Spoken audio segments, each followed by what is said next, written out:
आदाब, मैं फारूक सैयद। अगर फिरदौस बर रुए ज़मी अस्त, हमी अस्तो हमी अस्तो हमी अस्त। जिस किसी ने कश्मीर को देखा वो ये कहने पर मजबूर हुआ कि अगर ज़मीन पर कहीं जन्नत है तो यहीं है, यहीं है, यहीं है। फिर आज़ादी के बाद कश्मीर हर किसी की नज़र में खटकने लगा और हर किसी ने उसे इतना लूटा कि कश्मीर बिखर बिखर कर पारा पारा हो गया और लोगों ने कहना शुरू किया, अगर जन्नम बर रुए ज़मी अस्त, हमी अस्तो हमी अस्तो हमी अस्त। यानी ज़मीन पर कहीं जहन्नम है तो यहीं है, यहीं है, यहीं।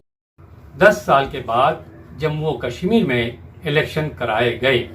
कश्मीर की तरफ सब लोग अब अच्छी नज़र से देख रहे हैं। दुआ है कि अब कश्मीर को अच्छी नज़र लगे। जम्मू कश्मीर में इलेक्शन के बाद रिजल्ट्स को हर पार्टी अपने तौर पर पेश कर रही है। भारतीय जनता पार्टी हार कर भी जीतने का ऐलान कर रही है। कांग्रेस और दूसरी पार्टियां जीतने का जश्न मना रही हैं और उसे लोकतंत्र या डेमोक्रेसी की वापसी बता रही हैं। आर्टिकल 370 से जम्मू कश्मीर को बहुत प्रोटेक्शन दिया गया था। इस आर्टिकल के तहत रियासत जम्मू कश्मीर को एक खास मकाम हासिल था। इंडियन कॉन्स्टिट्यूशन या संविधान के जो आर्टिकल दूसरी रियासतों पर लागू होते हैं वो आर्टिकल 370 के तहत रियासत जम्मू कश्मीर में लागू नहीं किए जा सकते। आर्टिकल 370 की तौसीक या मंजूरी 1947 में यहाँ ये बात समझने की है कि जम्मू कश्मीर को जो स्पेशल राइट्स हासिल थे वो शेख अब्दुल्ला की वजह से तो थे ही, मगर शेख अब्दुल्ला को महाराजा हरी सिंह ने अपॉइंट किया था। इसका मतलब ये भी समझ लीजिए कि अपॉइंट करने वाले की हैसियत और अहमियत बड़ी होती है, न कि अपॉइंट होने वाले की। भारतीय जनता पार्टी को पहले से डर था कि आर्टिकल 370 की वजह से जम्मू कश्मीर के मुसलमान बहुत फायदा उठा रहे हैं, इसलिए बीजेपी इस आर्टिकल को शुरू से ही खत्म करना चाहती थी।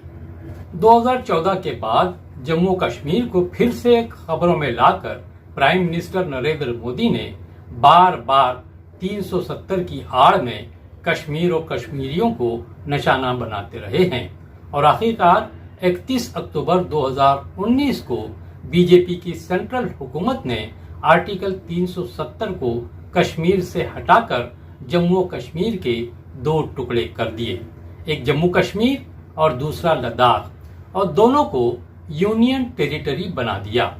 इस फैसले के खिलाफ मामला सुप्रीम कोर्ट तक पहुंचा। लंबी सुनवाई के बाद सुप्रीम कोर्ट ने फैसला दिया कि प्रेसिडेंट ऑफ इंडिया आर्टिकल 370 को खत्म कर सकता है। कोर्ट ने यह भी हुक्म दिया कि हुकूमत 2024 सितंबर तक कश्मीर में इलेक्शन कराए और कश्मीर को एक स्टेट का दर्जा दे।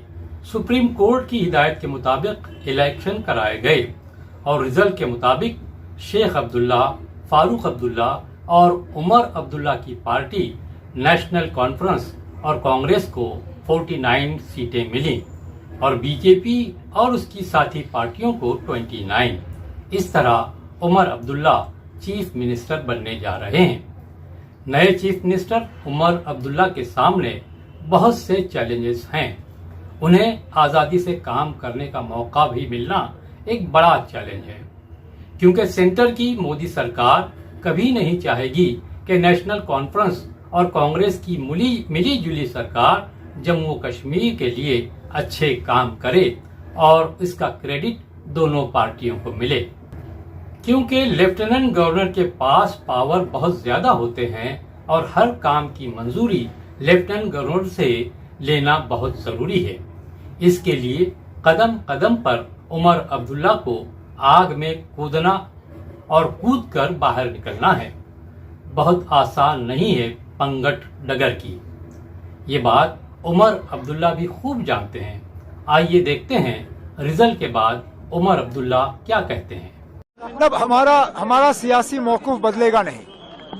हमने कभी ये नहीं कहा कि हम 370 पे खामोश रहेंगे या 370 हमारे लिए अब मुद्दा रहा नहीं, लेकिन हम लोगों को बेवकूफ़ बनाने के लिए भी तैयार नहीं है। मैंने बार बार आप लोगों से कहा है इस इलेक्शन से पहले भी कि उन लोगों से उम्मीद करना जिन लोगों ने 370 हमसे लिया कि हम उन्हीं से वापस हासिल करेंगे, वो बेवकूफ़ी है, वो लोगों को धोखा देने के बराबर है। हम लोगों को धोखा देने के लिए तैयार नहीं है, लेकिन इस मुद्दे को हम जिंदा रखेंगे, इस पे हम बात करते रहेंगे और ये उम्मीद करेंगे कि आज नहीं तो कल मुल्क में हुकूमत बदलेगी, निज़ाम बदल जाएगा, ऐसी हुकूमत आएगी जिसके साथ हम बैठ के इस मुद्दे पे बात कर सकेंगे और कुछ ना कुछ जम्मू कश्मीर के लिए हासिल कर सकेंगे। ये नेशनल कॉन्फ्रेंस की हमेशा से हमारा ये रहा है लाएअमल और आगे भी यही रहेगा। प्राइम मिनिस्टर मोदी भी किस तरह से कश्मीर के रिजल्ट को अपनी पार्टी के लिए अच्छे बता रहे हैं, ये भी देख लीजिए। जम्मू कश्मीर में दशकों के इंतजार के बाद आखिरकार शांतिपूर्वक चुनाव हुए। वोटों की गिनती हुई, नतीजे आए। ये भारत के संविधान की जीत है, भारत के लोकतंत्र की जीत है। जम्मू कश्मीर के लोगों ने नेशनल कॉन्फ्रेंस और उनके गठबंधन को ज्यादा सीटें दी है। मैं उन्हें भी शुभकामनाएं देता हूं। वोट प्रतिशत के हिसाब से देखें तो जम्मू कश्मीर में जितनी भी पार्टियां चुनाव लड़ रही थी, उसमें वोट शेयर के हिसाब से भाजपा सबसे बड़ी पार्टी बनकर के उभरी है।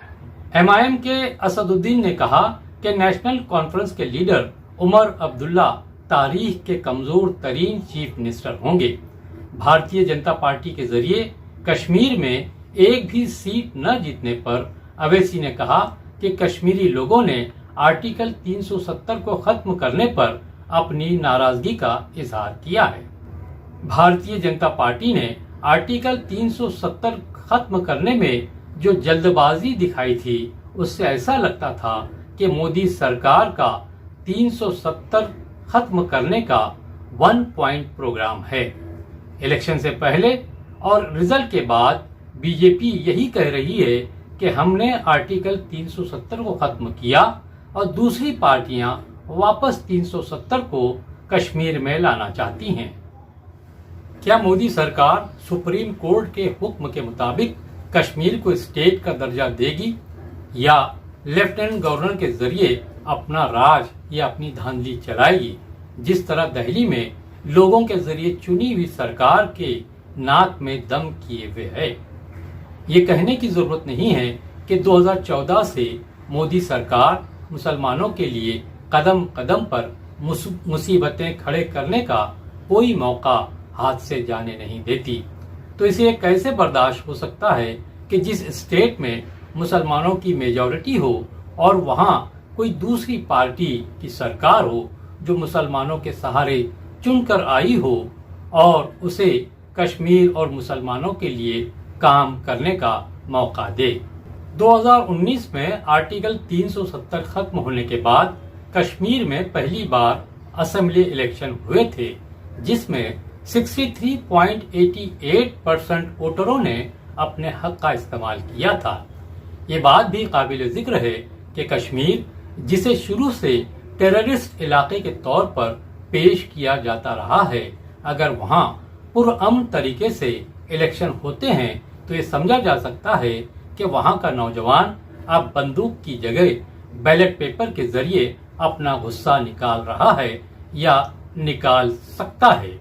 अगर वहां पुरअमन तरीके से इलेक्शन होते हैं तो ये समझा जा सकता है कि वहां का नौजवान अब बंदूक की जगह बैलेट पेपर के जरिए अपना गुस्सा निकालना चाहता है या निकाल रहा है। बैलेट पेपर का पत्थर या बंदूक के तौर पर इस्तेमाल ये साबित करता है कि कश्मीरी लोग अपने लोगों के जरिए अपने लोगों के लिए और अपनी हुकूमत चाहते हैं। समझदार को इशारा काफी है।